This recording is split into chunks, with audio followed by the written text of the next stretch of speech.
بسم الله الرحمن الرحيم كلن wanaagsan khiyaaray meel kasto aad joogtaan waxaan ahay Cabdicasiis Barro waxa daawanaysan barnaamijka Barro Show waa 19 June sanadka 2025 guud ahaanba barnaamijka waxaynu ku dul istaagi doonaa dhacdooyinkii ugu dambeeyay ee dagaalka Bariga Dhexe Iran weerarada ay qaado maanta waxa lagu tilmaamay kuwa ugu mucjisada badnaa Israel waxay la kulantay burbur iyo qasaaro xoog leh sida ay ku waramayaan warbaahinteeda gudaha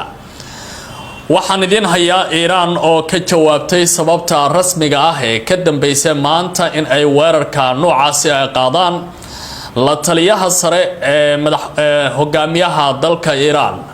Ayatollah Ali Khamenei ninka la yiraahdo Ali Larijani ayaa hadlay goordhaweyd waxa uu yiri albaabadii naarta ayaa sii furmaya mana noqon doonaan gobolka Bariga Dhexe in ay sii nuglaadaan Mareykanka digniin kale oo aad u adag ayay u jeedisay maanta Iran waxaan sidoo kale eegi doonaa inta barnaamijka aan wada joogno Ruushka oo bixiya digniintii ugu adkayd oo ku saabsan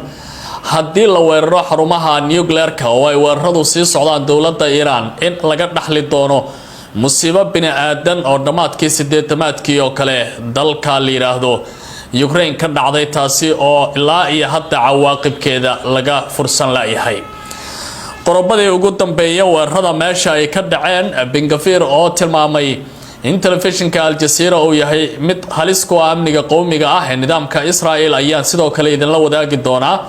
iyo maanta wixii dhacay Iran ayaa markan bilowday weeraradii ugu bacnaa oo lagu qaadayo Israel meelaha la weeraray waxa kamid ah Tel Aviv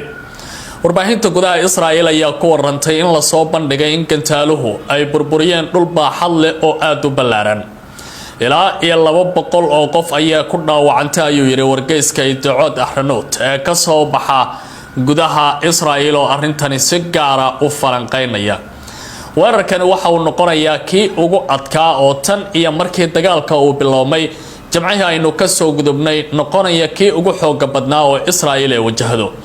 ilaa iyo 400 oo gantaal ku dhawaad ayaa hawada la soo galiyay ku dhawaad diyaarado aad u fara badan oo ilaa iyo hadda cadadkeeda aan la sheegin Iran waa ay soo gameen ujeedadu waxay ahayd in ay si ba'an Iran ay talaabo u qaado ka dhana Israel haddaba arintaasi waxa ka hadlay la taliyaha sare ee Khamenei ninka la yiraahdo Ali Larijani kana mid ah siyaasiyiinta sarsare ee meeqaamka kule gudaha Israel waxa gudaha Iran aan iraahday waxa uu yiri Israel waxa ay doonaysay in ay qaado talaabo qalad ah ujeedaduna waxay ahayd in ay fashiliyaan hanaanka awoodeena iyo waliba fikirka maskaxeed iyo waliba talaabooyinka ay qaadi karaan ciidamada isagoo si hadlaya ayaa waxa uu yiri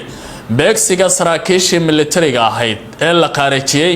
waxay ahayd in fashil iyo fadeexad gacanta loo galiyo dawladda Iran isla markaana caalamka loo dareensiyo inay tahay mid nugul oo aan waxba qaban karin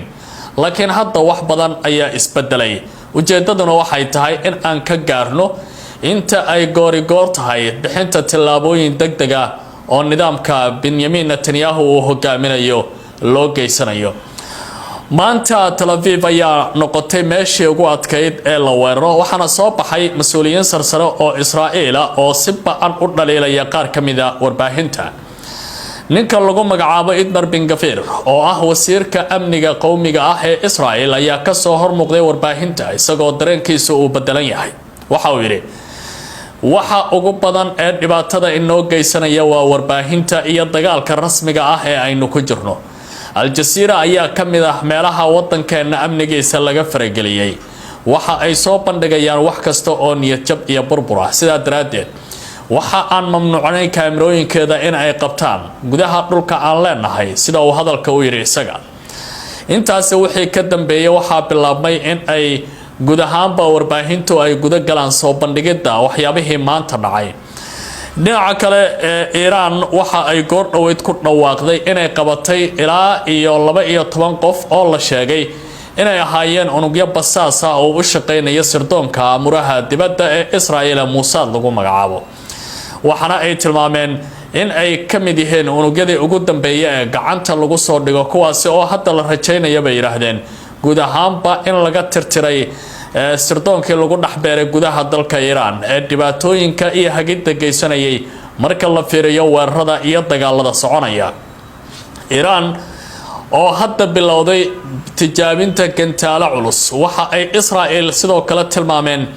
in ay gantaalkii maanta lagu soo tuuray qaarkood oo ahaa mid aad u qaraxyo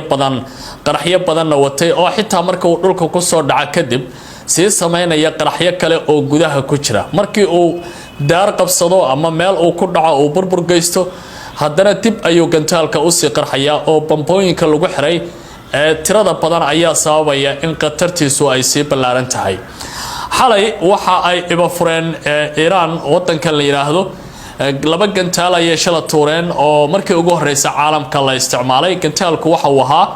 mid la yiraahdo Fatah 1 oo subaxii hore ay isticmaaleen. xalana waxay isticmaaleen gantaalka la yiraahdo Sijil laba oo ahaa mid kamid ah gantaalada Iran ay farsamaysay caalamkuna uu noqday markii ugu horeeyay ee la isticmaalay gantaalkaasi.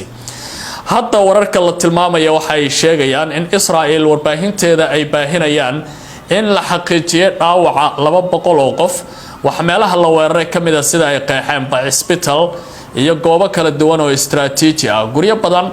ayaa burburay marka maanta la fiiriyo Tel Aviv iyo magaalooyin kale oo horey u weerartay oo ay qasa kamid tahay ayaa isku muuqaal kaaday sawirada warbaahinta qaar ay soo dusinayaan. Israel wali waxa ay xakameynaysaa in xogta si furan loo helo iyadoo warbaahinta iyo dadka xalay loo degay kadib markii baarlamaanka Israel ee kaniisadda uu soo saaray kulan degdeg ah uu yeeshay in shacabku aanay duubi karin muuqaalada isla markaana wixii markaasi ka dambeeya sharcigaasi uu noqonayo dambi aad u ballaaran. dowladda Mareykanka ayaa ilaa iyo hadda la sheegay in xaaladda ay si weyn u qiimeynayaan marka dagaaladan iyo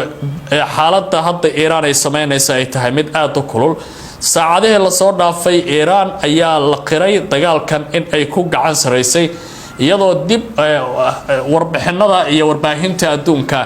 talaabooyinka ay qaadayeen ay u sameynayeen. xalay ilaa isaaka gantaaladu waa socdaan laakiin burburka ugu weynaa saaka ayay geysteen. Tehran goor dhaweed ayaa hadashay waxana ay tilmaameen in duqeymaha la ballaarin doono oo howshu ay sii socon doonto. Mareykanka waxa looga digay haddii dagaalku uu soo galo weerarada inay dhaafi doonaan xuduudaha oo meelo kala duwan oo badan la garaaci doono. Iran waxa ay leedahay waan isku filannahay oo waan awoodnaa inaan muddo sii dagaalano.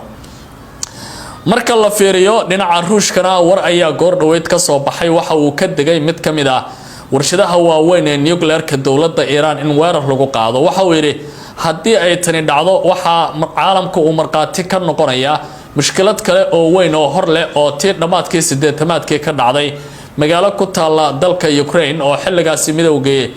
Soviyetka hoos tagaysay oo warshad si qaldan iyadoo loo farsameynayo uu ka fakaday qarax uu ka dhacay kadibna shucaaca uu noqday mid ballaaran oo maanta dad fara badan oo deegaankaasi ku noolaa ay xanuuno badan la dirsayaan taasi oo xitaa Yurub aad u saameysay ayuu yiri. marka iyadoo laga fakarayo mustaqbalka gobolka iyo nolosha aadanaha waa in laga fogaado ayuu yiri weerarka loo geysanaya xarumaha nuclear-ka ee dowladda Iran qaarkood oo mushkilada waaweyn ay ka sii socdaan. akhiray wararkan iyo wixii soo kordha waan idinla wadaagi doonaa haddii Rabbi saamaxo tabinteennii ayaa noo bilaabatay. soo dhawaada waa Cabdi Casiis Barrow idile.